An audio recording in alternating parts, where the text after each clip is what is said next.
I'm Harry, rookie Blade Runner sent from the year 2017, and I have one question for you Hollywood executive producers. Go on then, Mr. Blade Runner. Why the fridge is Blade Runner 2049 not grossing the money it deserves?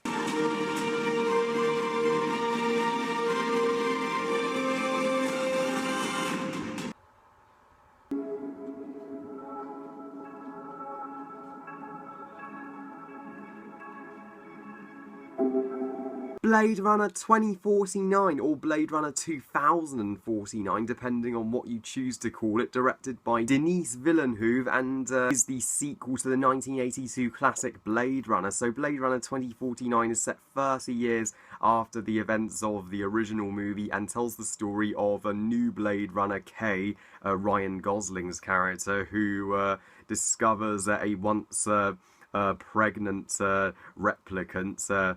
A replicant is a different kind of human set in the Blade Runner universe. To prevent the possibility of a war breaking out between the humans and replicants, Kay is tasked with finding the child and ensuring nobody discovers the kid's existence, and the kid may have something to do with Deckard, Harrison Ford's character from the first film.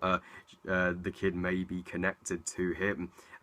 Just to inform you guys, if you don't want this movie spoiled for you, don't panic, you are completely safe. This is a spoiler-free review. Of course, this sequel had a tough act to follow because I absolutely love the original Blade Runner. And I'm not alone in saying that. It's an instant classic, from its outstanding performances and characters to its powerful and unique story to its phenomenal, revolutionary visuals. I'm not surprised it's hailed as one of the greatest movies of all time, and is culturally significant even today. It's certainly one of my top 30 favourite movies of all time, and I'm shocked that it took them literally 35 years to make a sequel to such a movie, but they rightfully set this movie 30 years after the original film because Harrison Ford's literally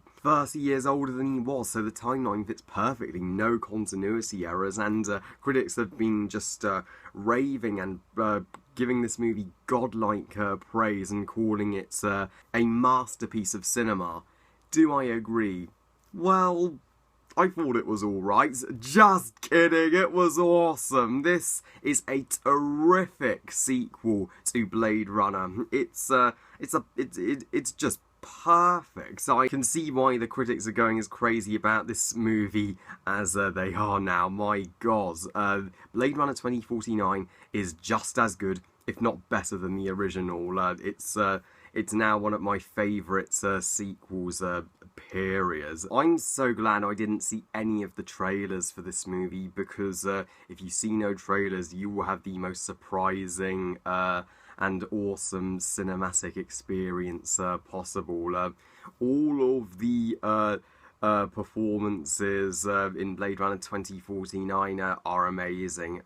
Some of the finest of the year, no less. Ryan Gosling owns the movie. The dude can just dazzle us, just like he did in La La Land earlier this year. Don't go in expecting too much Harrison Ford, because then you're going to be disappointed, because Ryan Gosling is the protagonist this time, and he is given the vast majority of the screen time of the characters, but don't worry, he is a worthy successor to Deckard in every way. He's just as badass and just as much of a hero that we can look up to as Deckard. He is a worthy successor indeed, and he's an absolutely awesome and kind guy too. You know, he really feels sorry for the replicants, how they're just being discriminated and treated like shit in this world. He rightfully stands up for their right to be free and live among humans. And Harrison Ford's return as Deckard Harrison Ford proves to be one of the greatest freaking actors who has ever lived in Hollywood. I mean, he returned with a bang in Star Wars: The Force Awakens as Han Solo. That's actually my favourite performance from him. He doesn't half-ass his performance in this movie whatsoever.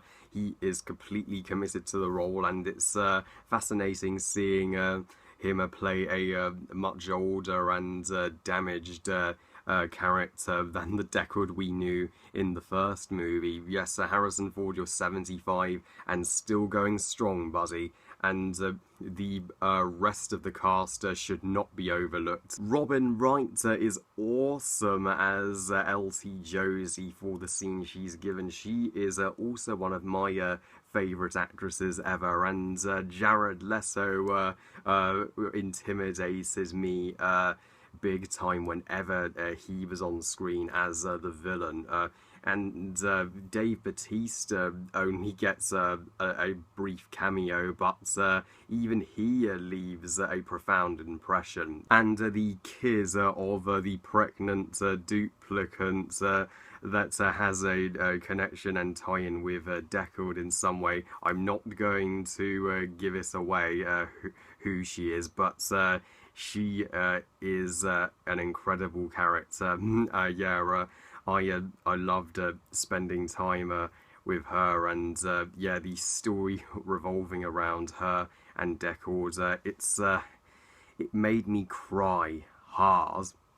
And when a Blade Runner sequel makes me cry, you know it's succeeds. It's won me over. And if you thought the original Blade Runner had a great story, the story in this sequel is extraordinary.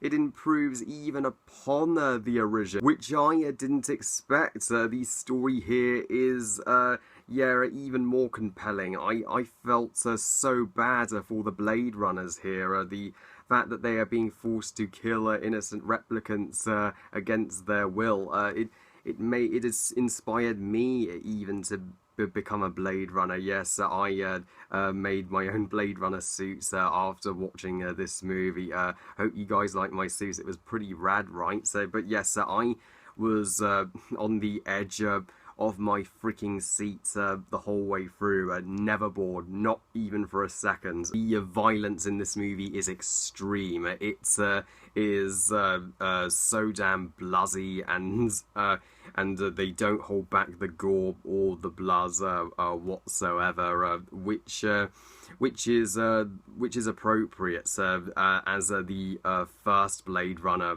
was by no means a family movie, so it's consistent with the tone of the first movie. But the best thing I can say about Blade Runner 2049, for all of my other positives, are the visuals. This movie is a freaking milestone achievement in visual effects in film. It's the Avatar of 2017. There I says it. If this movie does not get the nomination for Best Visual Effects or Cinematography, if it gets snubs for something like Transformers: The Last Night or Last Shite, then I am going to weep if it gets snubbed. Yeah, you should see this movie in IMAX and on the biggest screen you can, and put your 3D glasses on. It is well worth the experience. You will be transported to a different world, and it's a visual masterpiece. And Denis Villeneuve is slowly but surely becoming one of my favourite directors. Yes, I cannot wait to see what projects he works on next after this. And with that being said, are there any negatives with this movie? Logically, no. But for some people, they may be taken out due to the pacing of this movie, really taking its time in the first act to actually get to the story. But I didn't have an issue with that at all. because the movie literally absorbed me in that much. I'd never noticed the 2-hour 43-minute runtime. It was justified being that long. So Blade Runner 2049 is an incredible movie. It's one of the greatest masterpieces to be released this year. Is it the best movie of 2017 as everyone's hailing it, as people make it out to be? Well, I wouldn't go that far, but it will certainly make my top 5 best movies of 2017, even though Wonder Woman's still my favourite movie of the year so far. And it thankfully didn't rehash its predecessor's plots all over again. It's one of those sequels that progresses the story and makes it better. And it's absolutely disgraceful this movie's underperforming commercially. Please guys, if you have the time, go and see it. If you're missing it, you're missing such a great movie. And it even has an 89% on Rotten Tomatoes. How are audiences not convinced to see it? Well, I guess Rotten Tomatoes doesn't always determine the big bucks. I give Blade Runner 2049 5 stars out of 5. After the appalling, irrelevant piece of shit that was Flatliners, this movie was a pleasure to sit through. Well, I love you guys. Thank you for watching. Hope you guys enjoyed this review. What do you think of Blade Runner 2049? Please comment, let me know. Please like this video and subscribe. Please follow me on Twitter and on Google Plus and on Instagram.